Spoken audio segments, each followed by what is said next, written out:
നമസ്കാരം, സ്വാഗതം out of ഫോക്കസിലേക്ക് എല്ലാവർക്കും. ഔട്ട് ഓഫ് ഫോക്കസിൻ്റെ എപ്പിസോഡുകൾ തുടർന്നും മുടങ്ങാതെ കാണാൻ ഔട്ട് ഓഫ് ഫോക്കസിൻ്റെ മുൻ എപ്പിസോഡുകൾ കാണാനും മീഡിയ വൻ്റെ യൂട്യൂബ് പേജ് നിങ്ങൾക്ക് സബ്സ്ക്രൈബ് ചെയ്യാം, ഫേസ്ബുക്ക് പേജ് ഫോളോ ചെയ്യാവുന്നതാണ്. ഈ രണ്ട് പ്ലാറ്റ്ഫോമിലും ഈ പരിപാടി അവൈലബിൾ ആണ്, പഴയതും പുതിയതും ഇനി വരാനുള്ളതല്ല. നമ്മളിന്ന് സംസാരിക്കുന്ന 3 വിഷയങ്ങളിൽ ആദ്യത്തേത്, ഇപ്പോൾ വടകര തെരഞ്ഞെടുപ്പ് സമയത്തെ കഴിഞ്ഞ ലോക്സഭാ തെരഞ്ഞെടുപ്പിൽ വടകരയിലെ ഏറ്റവും പ്രധാനപ്പെട്ട കത്തിയാളിയ പ്രശ്നമായിരുന്നു കാഫർ സ്ക്രീൻഷോട്ട്. അതായത് ഷാഫിക്ക് വേണ്ടി പ്രചരണം നടത്തുന്ന ഒരു ഗ്രൂപ്പിനകത്ത് കാഫറായ കെ ശൈലജയ്ക്ക് വോട്ട് ചെയ്യാൻ പാടില്ല എന്ന് പ്രചരിപ്പിച്ചു എന്ന കഥ വലിയ വിവാദം ഉണ്ടാക്കുകയും അത് തെരഞ്ഞെടുപ്പിന് ശേഷം പോലും CPM ഏറ്റെടുത്ത് ഭയങ്കരമായ തോതിലുള്ള ക്യാമ്പയിൻ നടത്തുകയൊക്കെ ചെയ്തതാണ്. അന്ന് തന്നെ അതിൻ്റെ പേരിൽ ആരോപിക്കപ്പെട്ട ആൾ അത് നിഷേധിച്ച് രംഗത്ത് വന്നു. അത് അന്വേഷിക്കണം എന്നുള്ള ആവശ്യം ഉന്നയിച്ചുകൊണ്ട് UDF ക്യാമ്പയിന് രംഗത്ത് വരികയും ചെയ്തതാണ്. ഇത്ര വലിയ തോതിൽ UDF ആക്രമിക്കാൻ LDF ഉപയോഗപ്പെടുത്തിയ ഒരു സംഗതി കെ ശൈലജയെ പോലുള്ള മുൻ MLA, കെ ലതികയെ പോലുള്ള മുൻ MLA ആണ് അദ്ദേഹം ഫേസ്ബുക്കിൽ ആദ്യം കൊണ്ടുവരുന്നത്, ഉത്തരവാദിത്തമുള്ള ആൾ കൊണ്ടുവരുന്നത്. അപ്പോൾ ഇന്നിപ്പോൾ നമ്മുടെ മുമ്പിലുള്ള പോലീസ് റിപ്പോർട്ട്സ് എടുത്ത് പരിശോധിക്കുമ്പോൾ അതിൽ കാണുന്ന ഏറ്റവും പ്രധാനപ്പെട്ട കാര്യം, ഇതെല്ലാം ഉണ്ടാക്കിയതെന്ന് സംശയിക്കാവുന്നത് ലെഫ്റ്റ് പ്രൊഫൈലുകളിൽ നിന്നാണ്. ഇതാദ്യം പ്രത്യക്ഷപ്പെട്ടതെല്ലാം ഇടത് വാട്സാപ്പ് ഗ്രൂപ്പുകളിലോ ഇടത് പേജുകളിലോ ആണ് എന്നതാണ്. ഉണ്ടാക്കിയ ആളിലേക്ക് എത്തിയിട്ടില്ല. ആദ്യത്തെ കണ്ണി ഒഴികെ ബാക്കി അതിൻ്റെ എല്ലാം ഇപ്പോൾ കണ്ടെത്താൻ കഴിഞ്ഞിട്ടുണ്ട് എന്നാണ് നമ്മളിപ്പോൾ കാണുന്ന നില. CPM ആവട്ടെ അതിനകത്ത് ഏതെങ്കിലും തരത്തിലുള്ള ഒരു പ്രതിരോധത്തിന് ശ്രമിക്കുന്നത് കാണുന്നില്ല. കെ ശൈലജ ആ സ്ക്രീൻഷോട്ട് കെ ലതിക പ്രചരിപ്പിക്കാൻ പാടില്ലായിരുന്നു എന്നതുപോലെയുള്ള കമൻറ്റുകൾ ഇന്നിപ്പോൾ പറയുകയും ചെയ്തിട്ടുണ്ട്. ഒരർത്ഥത്തിൽ ലെഫ്റ്റ് ക്യാമ്പിൻ്റെ മുഖം കുനിഞ്ഞിരിക്കുന്ന ഒരു ദിവസമാണ് ഇന്ന്. ആ വിഷയം വീണ്ടും ഒരിക്കൽ കൂടി നമ്മൾ സംസാരിക്കുകയാണ്. ദൗസാഹിബിന് എന്ത് തോന്നുന്നു? ഇടതുപക്ഷം ഏതാണ്ട് അതിനകത്തൊരു പരാജയം സംബന്ധിച്ച മട്ടാണ് ഇപ്പോൾ കാണുമ്പോൾ തോന്നുന്നത്. മൊത്തത്തിൽ അവർക്കൊരു വേറെ ഡിഫൻസ് ഒന്നും കാണുന്നില്ല. അല്ല നിഷാദ്, ഇത് ഇടതുപക്ഷം പരാജയം സംബന്ധിച്ചോ ഡിഫൻസ്ലെസ്സായോ എന്നുള്ളതിനേക്കാൾ ഗുരുതരമായ പ്രശ്നം ഇതിനകത്തുണ്ട്. അതായത് ശുദ്ധ വർഗീയതയല്ലേ, അങ്ങേയറ്റം പച്ചയായ വർഗീയത, നാട്ടിൽ കുഴപ്പമുണ്ടാക്കാനുള്ള വളരെ പ്രത്യക്ഷമായ ശ്രമം. ആ നിലക്ക് സീരിയസ് ആയി കാണേണ്ട ഒരു സംഗതിയാണ്. നമുക്ക് ഈ കാഫർ സ്ക്രീൻഷോട്ടുമായി ബന്ധപ്പെട്ട ആദ്യ ചർച്ച നടക്കുമ്പോൾ ഇതേ വേദിയിലിരുന്ന് ഞാൻ പറഞ്ഞിട്ടുണ്ട്, ഇത് CPMൻ്റെ ഒരു ഇൻസൈഡ് വർക്കാണ്. അങ്ങനെ പറയാൻ വലിയ ഗവേഷണം നടത്തേണ്ട കാര്യമില്ല. കാരണം ഒന്നാമത് CPMന് ഈ ഒരു പാരമ്പര്യമുണ്ട്. വടകരയിൽ തന്നെ അതുണ്ടായിട്ടുണ്ട്, മാഷാ അല്ലാഹ് നമുക്കറിയാവുന്നതാണ്. അപ്പോൾ പിന്നെ മുസ്ലിം കമ്മ്യൂണിറ്റി, മുസ്ലിങ്ങളായ ആളുകളുടെ വോട്ട് ഷാഫിക്ക് വേണ്ടി സമാഹരിക്കാനാണ് ഒരു യൂത്ത് ലീഗുകാരൻ ഇങ്ങനെ ഒരു സ്ക്രീൻഷോട്ട് ഒരു മെസ്സേജ് തയ്യാറാക്കുക എന്നുള്ളതാണല്ലോ. അപ്പോൾ ഒരു മുസ്ലിം നേതാവ് അവരുടെ കമ്മ്യൂണിറ്റിയോട് കമ്മ്യൂണിക്കേറ്റ് ചെയ്യാൻ ഉപയോഗിക്കുന്ന ലാംഗ്വേജ് അല്ല അത്. അത് വളരെ പ്രധാനപ്പെട്ട ഒരു കാര്യമാണല്ലോ. ഇതെന്തുകൊണ്ടാണ് CPM ഇത് ചെയ്യുന്നതെന്ന് ചോദിച്ചാൽ, ഇപ്പോൾ നോക്കൂ, ഇപ്പോൾ കോൺഗ്രസ് CPM ഭരിക്കുന്ന ആഭ്യന്തര വകുപ്പിൻ്റെ കീഴിലുള്ള പോലീസ് ഈ റിപ്പോർട്ട് കൊടുക്കുകയാണ് കോടതിയിൽ. ഔദ്യോഗികമായ റിപ്പോർട്ടാണ്. ആ റിപ്പോർട്ട് കൊടുക്കുന്നതിലേക്ക് പോലീസ് എത്തി എങ്ങനെയാണ്? എന്തെങ്കിലും ഒരു പൊളിറ്റിക്കൽ ഡെസിഷൻ്റെ ഭാഗമായിട്ട്, അല്ലെങ്കിൽ ആഭ്യന്തര വകുപ്പിൻ്റെ നിർദ്ദേശത്തിൻ്റെ പുറത്തല്ല. ഇതിലെ ഇരകളാക്കപ്പെട്ട മനുഷ്യൻ കോടതിയിൽ കയറിയിറങ്ങി ഹൈക്കോടതി നിർദ്ദേശപ്രകാരമാണ് ഇത് നടക്കുന്നത്. അപ്പോൾ അവർ കണ്ടെത്തിയിരിക്കുകയാണ്, ഇതാദ്യം ഒരു റെഡ് ബറ്റാലിയൻ എന്ന് പറയുന്ന ഒരു വാട്സപ്പ് ഗ്രൂപ്പിൽ വരുന്നു. ദെൻ സമാനമായ പേരുള്ള മറ്റൊരു വാട്സപ്പ് ഗ്രൂപ്പിൽ റെഡ് എൻകൗണ്ടർ, ദെൻ പോരാളി ഷാജി, ഇങ്ങനെ വന്ന് അമ്പാടിമുക്ക് സഖാക്കൾ പോരാളി ഷാജിയിൽ വന്ന് അതേ ദിവസം തന്നെ വിത്തിൻ മിനിറ്റ്സ് CPMൻ്റെ സ്റ്റേറ്റ് കമ്മിറ്റി മെമ്പറായിട്ടുള്ള കെ ലതിക അവരുടെ ഫേസ്ബുക്കിൽ പോസ്റ്റ് ചെയ്യാണ്. അങ്ങനെയാണ് ഇത് വിവാദമാവുന്നത്. അപ്പോൾ അത് വെച്ചിട്ട് മുസ്ലിമിന് വേണ്ടി വോട്ട് ചോദിക്കുകയാണ്. ദീനിയായ 5 നേരം നമസ്കരിക്കുന്ന ഷാഫിക്ക് വോട്ട് ചെയ്യാനാണ് അവന്മാർ ആഹ്വാനം ചെയ്യുന്നത്. അതുകൊണ്ട് നമ്മളുടെ വോട്ട് ഇങ്ങനെ സമാഹരിക്കണം എന്ന സന്ദേശം കൊടുക്കാൻ വേണ്ടി, അതുകൊണ്ടാണ് അത് അത്രയും വലിയൊരു വിഷയമായിട്ട് കത്തിപ്പടർന്ന് നമ്മൾ മനസ്സിലാക്കണം. ഇത് ചില്ലറ കാര്യമല്ല. ഇത് അങ്ങേയറ്റം ഗുരുതരമായിട്ടുള്ള ഒരു നിയമവിരുദ്ധ പ്രവർത്തനമാണ് ചെയ്തിരിക്കുന്നത്. എന്തുകൊണ്ടാണ് CPM ഇങ്ങനെ ചെയ്യുന്നതെന്ന് ചോദിച്ചാൽ, ഒന്നാമത് CPM ഒരു വർഗീയ പാർട്ടിയല്ല. CPM അടിസ്ഥാനപരമായി മതേതര നിലപാടുള്ളൊരു പാർട്ടിയാണ്. പക്ഷേ ഈ കാര്യം ചെയ്യുന്നതിൽ 1-2 ഘടകങ്ങൾ വേറെയുണ്ട്. അതിൽ ഒന്നാമത്തെ ഘടകം ഞാൻ നേരത്തെ പറഞ്ഞ മുസ്ലിങ്ങളെക്കുറിച്ചുള്ള CPM നേതാക്കളുടെ ധാരണ എന്താണ് എന്നുള്ളതാണ്. അപ്പോൾ 5 നേരം നമസ്കരിക്കുന്ന ദീനിയായ ഷാഫി, മറ്റേത് കാഫറായ ശൈലജ ടീച്ചർ. അപ്പം അങ്ങനെ മുസ്ലിങ്ങൾ അങ്ങനെ ചിന്തിക്കുകയും അങ്ങനെ വോട്ട് ചെയ്യുകയും ചെയ്യുന്നവരാണ്. ഇതൊരു പ്രിമിറ്റീവ് കമ്മ്യൂണിറ്റിയാണ്. ഇതൊരു പ്രിമിറ്റീവ് കമ്മ്യൂണിറ്റിയാണ്. ജനാധിപത്യ ധാരണയില്ലാത്ത, രാഷ്ട്രീയ ധാരണയില്ലാത്ത, 5 നേരം നിസ്കരിക്കുന്ന ദീനിയായ ഒരുത്തൻ ഇപ്പുറത്തും കാഫിറായ ഒരാൾ അപ്പുറത്തും നിൽക്കുമ്പോൾ 5 നേരം നിസ്കരിക്കുന്ന ദീനിയായ ഒരാൾക്ക് വോട്ട് ചെയ്യാൻ ആഹ്വാനം ചെയ്യുന്ന നേതാക്കളും അങ്ങനെ ആഹ്വാനം ചെയ്താൽ അതനുസരിക്കുന്ന അനുയായികളും ഉള്ള ഒരു ജനതയാണ്, ഒരു സമൂഹമാണ്, ഒരു പ്രിമിറ്റീവ് കമ്മ്യൂണിറ്റിയാണ് ഈ മുസ്ലിങ്ങൾ എന്ന് പറയുന്ന വർഗം എന്ന് അകമേ വിചാരിക്കുന്ന, ആ വിചാരം ഇൻറ്റേർണലൈസ് ചെയ്ത നേതൃവൃന്ദത്താൽ സമ്പന്നമാണ് ഈ പറയുന്ന CPIM എന്ന് പറയുന്നത്. അതുകൊണ്ടാണ് മലപ്പുറം ഉപതെരഞ്ഞെടുപ്പിൽ മുസ്ലിം ലീഗ് ജയിക്കുമ്പോൾ കടകംപള്ളി സുരേന്ദ്രൻ എന്ന് പറയുന്ന സ്റ്റേറ്റ് കമ്മിറ്റി മെമ്പർ എന്താ പറയുന്നത്? വർഗീയ ഉള്ളടക്കമാണ്. ഈ LDFൻ്റെ കൺവീനറായിരുന്നു, ഇപ്പോൾ പോളിറ്റ് ബ്യൂറോ മെമ്പറായിട്ടുള്ള വിജയരാഘവൻ നടത്തിയിട്ടുള്ള പരശതം പ്രസ്താവനകൾ അതെടുത്ത് അതിൻ്റെ അടിസ്ഥാന സൈക്കോളജി എന്താണ്? മുസ്ലിങ്ങളെന്ന് പറയുന്നത് ഒരു പ്രിമിറ്റീവ് കമ്മ്യൂണിറ്റിയാണ്, ഒരു പ്രാകൃത ജനതയാണ്. പ്രാകൃതമായ കമ്മ്യൂണിക്കേഷനെ അതിനകത്ത് നടക്കത്തുള്ളൂ. ആധുനികവും ജനാധിപത്യപരവുമായ സംവേദനങ്ങൾ നടക്കാത്ത, അങ്ങനെ നടത്താൻ സാധിക്കാത്ത ഒരു പ്രിമിറ്റീവ് കമ്മ്യൂണിറ്റിയാണ് ഇത്. അതുകൊണ്ടാണ് തട്ടം തെറിപ്പിച്ച സ്ത്രീകളെ ഞങ്ങൾ ഉണ്ടാക്കിയെന്ന് പറയുന്നത്. അപ്പോൾ അതാണ് ഈ മുസ്ലിങ്ങളിലെ സ്ത്രീകൾ വസ്ത്രം ധരിക്കുന്നത് പോലും ആരോ ഇമ്പോസ് ചെയ്യുന്നത് കൊണ്ടാണ് എന്ന് വിചാരിക്കുന്ന നേതാക്കളാണ്. അതുകൊണ്ടാണ് ഇങ്ങനൊരു മെസ്സേജ് ഉണ്ടാക്കി കളയാം, ആ മെസ്സേജ് നമുക്ക് ഷെയർ ചെയ്യാം എന്നൊരു സ്റ്റേറ്റ് കമ്മിറ്റി മെമ്പർ തീരുമാനിക്കുന്നു. നോക്കൂ, ആ സ്റ്റേറ്റ് കമ്മിറ്റി മെമ്പറുടെ ഈ നിലപാടിനെതിരെ പ്രതിഷേധം വന്നപ്പോൾ CPMൻ്റെ ജില്ലാ സെക്രട്ടേറിയറ്റ് അച്ചടിച്ചിറക്കിയ പ്രസ്താവനയുണ്ട്. ഈ ലതികയ്ക്ക് KK ലതികയ്ക്ക് സമ്പൂർണ്ണ പിന്തുണ പ്രഖ്യാപിക്കുകയാണ് ചെയ്യുന്നത്.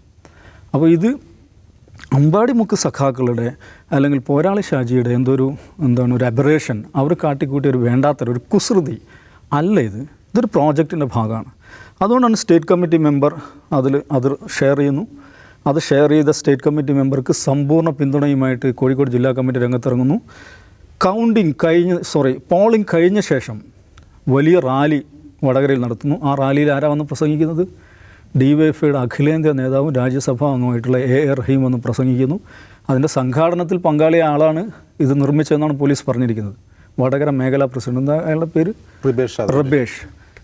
ആ മനുഷ്യനാണ് A.A. റഹീമിൻ്റെ ഈ പ്രഭാഷണം നടക്കുന്ന ആ സമ്മേളനം അവിടെ സംഘടിപ്പിച്ചത്. അതുകൂടെ മനസ്സിലാവും എന്തൊരു കാവടിയാണെന്ന് നോക്കും. അപ്പോൾ ഞാൻ ഒന്നാമത്തെ കാരണം ഇതാണ്, ഇതൊരു പ്രിമിറ്റീവ് കമ്മ്യൂണിറ്റിയാണ് എന്ന ധാരണയിൽ, ആ ധാരണ ഇൻറ്റേർണലൈസ് ചെയ്ത നേതൃത്വത്താൽ സമ്പന്നമായൊരു പാർട്ടിയാണിത്. രണ്ടാമത്തെ പ്രശ്നം, CPM വർഗീയ പാർട്ടി അല്ലെങ്കിലും അത് മുസ്ലിം വിരുദ്ധ പാർട്ടിയോ അല്ലെങ്കിലും മുസ്ലിം വിരുദ്ധതയെ ഉപയോഗപ്പെടുത്തുന്ന പാർട്ടിയാണ്. കാരണം മുസ്ലിം വിരുദ്ധത നല്ല വിപണി മൂല്യമുള്ള ഒരു ചരക്കാണ് എന്ന് തിരിച്ചറിഞ്ഞ് അത് എല്ലായ്പ്പോഴും ഉപയോഗപ്പെടുത്തിയിട്ടുള്ള പാർട്ടിയാണ് CPIM. അത് നോക്കൂ, കോടിയേരി ബാലകൃഷ്ണൻ്റെ സെക്യുലർ ക്രെഡൻഷ്യൽ ആർക്കും ഒരു സംശയം ഉണ്ടാവില്ല. പക്ഷേ ആ മനുഷ്യനാണ് ഒരു പഞ്ചായത്ത് തിരഞ്ഞെടുപ്പിന് വേണ്ടിയിട്ട് അമീർ കുഞ്ഞാലിക്കുട്ടി ഹസൻ, ആ സഖ്യമാണ് ഇവിടെ മത്സരിക്കുന്നത് പറഞ്ഞത്. VS അച്യുതാനന്ദൻ എന്ന് പറഞ്ഞാൽ കമ്മ്യൂണിസത്തിന് അതിൻ്റെ ഒരു കമ്മ്യൂണിസ്റ്റ് പാട്രിയാർക്ക് എന്ന് പറയാവുന്ന ഒരു മനുഷ്യനാണ്. അദ്ദേഹം നടത്തിയ പ്രസ്താവനകൾ, ഞാൻ പറയുന്നു, കേരളത്തിലെ ഇസ്ലാമോഫോബിയെ ആധികാരികമാക്കുന്നതിൽ നേതൃസ്ഥാനീയനായിട്ടുള്ള ആളാണ് അദ്ദേഹം നടത്തിയ പ്രസ്താവന അങ്ങനെയാണ്. അതുപോലെയുള്ള നിരവധിയായിട്ടുള്ള പ്രസ്താവനകൾ, സമീപനം നമുക്ക് കാണാൻ സാധിക്കും. എന്തുകൊണ്ടാണത്? അത് മുസ്ലിം വിരുദ്ധത ഈ പറയുന്ന കഴിഞ്ഞ തദ്ദേശ തെരഞ്ഞെടുപ്പ് സമയത്താണ് ഈ പറയുന്ന കാസയുടെ പ്രചാരണങ്ങൾ ശക്തിപ്പെടുന്നത്. കാസയുടെ പ്രചാരണം എന്തായിരുന്നു? ക്രിസ്ത്യൻ തീവ്ര ഗ്രൂപ്പുകളുടെ പ്രചാരണം എന്തായിരുന്നു? സർക്കാർ മുസ്ലിങ്ങൾക്ക് അധികമായി കൊടുക്കുന്നതാണ്. സർക്കാർ അതേക്കുറിച്ച് ഒന്നും പ്രതികരിക്കുന്നില്ല, മാത്രമല്ല അതിനൊരു തരം പ്രോത്സാഹനം കൊടുക്കുകയാണ്. എന്തുകൊണ്ടാണ്? മുസ്ലിം വിരുദ്ധത എന്ന് പറയുന്നത് അത് വിപണി മൂല്യമുള്ളൊരു ചരക്കാണ്, അതിലൂടെ വോട്ടുണ്ടാക്കാം എന്ന് അവർ ചിന്തിക്കുന്നു. മാത്രമല്ല അതൊരു പ്രയോഗത്തിൽ അവർ തെളിയിച്ചിട്ടുണ്ട്. അത് നടക്കുന്നൊരു കാര്യമാണ്, നല്ല കച്ചവടമാണ്. ഈ 2 ഘടകങ്ങളാണ് ഇങ്ങനെ ഒരു സംഭവത്തിലേക്ക് നയിക്കുന്നത്. ഇത് അങ്ങനെ ഒറ്റപ്പെട്ട് നടക്കുന്ന ഈ പറയുന്ന വാട്സപ്പ് ഗ്രൂപ്പുകളുടെ പോരാളി ഷാജിമാരുടെ കുസൃതിത്തരമായിട്ട് കാണരുത്. ഇതൊരു പ്രോജക്റ്റാണ്. ഈ പ്രോജക്റ്റ് മാഷാ അല്ലാ സ്റ്റിക്കർ കണ്ടില്ലേ? മാഷാ അല്ലാ സ്റ്റിക്കർ ഒട്ടിച്ച് ഇവർ വരുന്നു, ചന്ദ്രശേഖരനെ വെട്ടി വീഴ്ത്തുന്നത് മാത്രമല്ല, തൊട്ടുടനായിട്ട് നെറേറ്റീവ് സെറ്റ് ചെയ്യാൻ വേണ്ടി പാർട്ടി ചാനൽ ശ്രമിക്കുന്നുണ്ട്. എന്താ അവർ ചെയ്യുന്നത്? വള്ളിക്കാട്ട പള്ളിയിൽ രാത്രി പുലരുവോളം വെട്ടമുണ്ടായിരുന്നു. എന്താണ് ഈ TP ചന്ദ്രശേഖരൻ്റെ വധവും വള്ളിക്കാട്ട പള്ളിയിലെ വെട്ടവും തമ്മിൽ എന്താ ബന്ധം? വള്ളിക്കാട്ട പള്ളിയിൽ ഇദ്ദേഹം കൊല്ലപ്പെട്ട് വീണതിൻ്റെ തൊട്ട് അപ്പുറത്തെ സൈഡിലുള്ള പള്ളിയാണ്. വള്ളിക്കാട്ട പള്ളിയിൽ രാത്രി പുലരുവോളം വെട്ടം ഉണ്ടായിരുന്നു എന്ന് പാർട്ടി ചാനൽ റിപ്പോർട്ട് ചെയ്യുകയാണ്. ഇതിൻ്റെ പിറകിൽ NDA ഫണ്ട് റിപ്പോർട്ട് ചെയ്യുകയാണ്. അപ്പം മാഷാള്ള സ്റ്റിക്കർ ഒട്ടിക്കാൻ തീരുമാനിക്കുന്നത് മുതൽ ഈ പറയുന്ന അതിൻ്റെ നെററ്റീവ് എങ്ങനെ സെറ്റ് ചെയ്യണം എന്നുള്ള മീഡിയ നെററ്റീവ് എങ്ങനെ ആയിരിക്കണം എന്നതിനെക്കുറിച്ച് ഒരു ഗ്രാൻഡ് ഡിസൈൻ ഉണ്ടാക്കിയിട്ടാണ് ഇത് ചെയ്യുന്നത്. അതുകൊണ്ടാണ് ഇതും ഇങ്ങനെ തന്നെ നടക്കുന്നത്. ഈ പറയുന്ന പോരാളി ഷാജി ഇങ്ങനെ ഇതുണ്ടാക്കുന്നു, സ്റ്റേറ്റ് കമ്മിറ്റി മെമ്പർ അത് ഷെയർ ചെയ്യുന്നു, അത് സ്ഥാനാർത്ഥി അടക്കം അതിന് എന്താണ് സൈദ്ധാന്തിക ചമൽക്കാരം ചുമക്കാൻ വേണ്ടി KT കുഞ്ഞിക്കണ്ണൻ പോലുള്ള ആളുകൾ രംഗത്ത് വരുന്നു. ഈ സ്റ്റേറ്റ് കമ്മിറ്റി മെമ്പർക്ക് പിന്തുണയുമായി ജില്ലാ സെക്രട്ടേറിയറ്റ് വരുന്നു, A റഹീമിൻ്റെ നേതൃത്വത്തിൽ റാലി നടക്കുന്നു. ഇതൊക്കെ ഒരു ഡിസൈനാണ്. ഇതങ്ങനെയല്ല, ഇത് ഇവരുടെ വികൃതിത്തരമാണ് എന്ന് ജനങ്ങൾ വിശ്വസിക്കണമെങ്കിൽ അതിന് പരിഹരിക്കാൻ നടപടി സ്വീകരിക്കണം. കാരണം KK ലതിക ചെയ്തിരിക്കുന്നത് ക്രിമിനൽ ഒഫൻസാണ്. 150 IPC തന്നെയാണ് ഇതിന് ബാധകം. കാരണം ജൂലൈക്ക് മുമ്പ് നടന്നുള്ള ഒഫൻസാണ്. IPC 153A 295 ഇത് രണ്ടും ചാർത്താൻ ഈ എല്ലാ എന്താ പറയുക പ്രഥമ ദൃഷ്ട്യാ യോഗ്യമായിട്ടുള്ള അത് അട്രാക്റ്റ് ചെയ്യാൻ യോഗ്യമായിട്ടുള്ള ഒഫൻസാണ് ചെയ്തിരിക്കുന്നത്. IT ആക്ടിലെ ഒഫൻസുകൾ. അപ്പം KK ലതിക്കെതിരെ കേസെടുക്കുമോ? ഈ പറയുന്ന ഗ്രൂപ്പ് അഡ്മിന്മാർക്കെതിരെ കേസെടുക്കുമോ? DYFIയുടെ മേഖലാ നേതാവിനെതിരെ കേസെടുക്കുമോ? ഇതാണ് അറിയേണ്ടത്. അത് CPM ചെയ്യാത്തിടത്തോളം കാലം ഇത് മറ്റവന്മാരുടെ ഇതാണ്, പാർട്ടിയുടെ പേരുപയോഗിച്ച് ചിലർ കാട്ടിക്കൂടുന്നതാണെന്ന് പറഞ്ഞാൽ ജനങ്ങൾ വിശ്വസിക്കില്ലെന്ന് മാത്രമല്ല കാപഢ്യമാണ് ഈ പാർട്ടി വെച്ച് പുലർത്തുന്നത് എന്ന് മാത്രമേ ജനങ്ങൾ വിചാരിക്കുള്ളൂ. ഒരു കാര്യം കൂടെ ഞാൻ പറയാണ്, ഇത് CPM വിചാരിക്കുന്നിടത്ത് നിൽക്കുകയേയില്ല. മലബാറിലെങ്കിലും അറ്റ്ലീസ്റ്റ് മലബാറിലെങ്കിലും എന്താ പറയുക ആജീവാനന്ദം CPMനെ വേട്ടയാടുന്ന അതിഗുരുതരമായിട്ടുള്ള പ്രശ്നമായിട്ട് ഇത് നിലനിൽക്കും, വളരും. യെസ്, അതൊരു പ്രധാനപ്പെട്ട കാര്യമാണ് ജിംസ്. CPMൻ്റെ ഇത്തരം കാര്യങ്ങളിലുള്ള ക്രെഡിബിലിറ്റിയെ തകർക്കുന്നതിൽ ഒരു പ്രധാനപ്പെട്ട പങ്കായിട്ട് ചരിത്രത്തിൽ എങ്ങും ഇത് നിൽക്കുമെന്ന് തോന്നുന്നുണ്ടോ? ഒന്ന്. രണ്ടാമത്തേത്, ഇനി ചില ആളുകൾ ഫേസ്ബുക്കിൽ കാണിച്ചു കൂട്ടിയ ഒരു പരിപാടിയാണെന്ന് വേണമെങ്കിൽ പറയാം. പക്ഷേ റെസ്പോൺസിബിളായിട്ട് CPMൻ്റെ ലീഡർഷിപ്പ് ഇതിനെ പരിധി കടത്തി കൊണ്ടുപോയില്ലേ? അല്ല, ഇതൊക്കെ മുമ്പും ഇതിപ്പോൾ നമ്മളിപ്പോൾ ഈ സോഷ്യൽ മീഡിയ കാലത്താണല്ലോ ഇതിനൊക്കെ തെളിവും ഡിജിറ്റൽ ഫുട് പ്രിൻറ്റ്സും ഉള്ളത്. ഡിജിറ്റൽ ഫുട് പ്രിൻറ്റ്സ് ഉള്ളതുകൊണ്ടാണ് ഇപ്പോൾ റിവേഴ്സ് രാധാകൃഷ്ണൻ എന്നൊരു പേര് നമ്മൾ കേൾക്കുന്നത്. ഇതങ്ങനെയല്ല, വേറെ ഏത് രീതിയിലാണ് പ്രചരിപ്പിച്ചിരുന്നെങ്കിലോ മൗത്ത് ടു മൗത്ത് പ്രചാരണമാണെങ്കിൽ എങ്ങനെയായിരിക്കും? ഇവരിങ്ങനെ വോട്ട് അഭ്യർത്ഥിക്കുന്നുണ്ട്.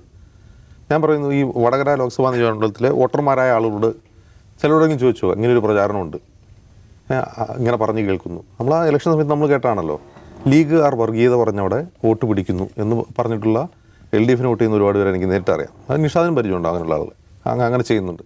അത് എന്താണ് മൗത്ത് പബ്ലിസിറ്റിയുടെ ഫലമായിട്ടാണ്. ഇതിപ്പോൾ ഡിജിറ്റൽ ആയതുകൊണ്ടാണ് അതിന് ഡിജിറ്റൽ ഫുട് പ്രിൻറ്റ്സ് ഉണ്ടായത്, അതിൻ്റെ ആളെ കണ്ടെത്തുന്നത്. ഇപ്പോൾ കേരളത്തെ സംബന്ധിച്ച് കേരളത്തിൽ ഇത് മുമ്പും ഉള്ളതാണ്. ഇപ്പോൾ എന്താണെന്ന് വെച്ചാൽ ഇപ്പോൾ കുറേ കൂടി എക്സ്പോസ്ഡ് ആവുന്നു എന്നേ ഉള്ളൂ. കേരള രാഷ്ട്രീയം എന്ന് പറയുന്നത് CPM ആണെങ്കിലും UDFലെ ഘടകകക്ഷികളാണെങ്കിലും നല്ല രീതിയിൽ സാമുദായികതയും വർഗീയതയും പറഞ്ഞാണ് അവർ രാഷ്ട്രീയം വളർത്തുന്നത്.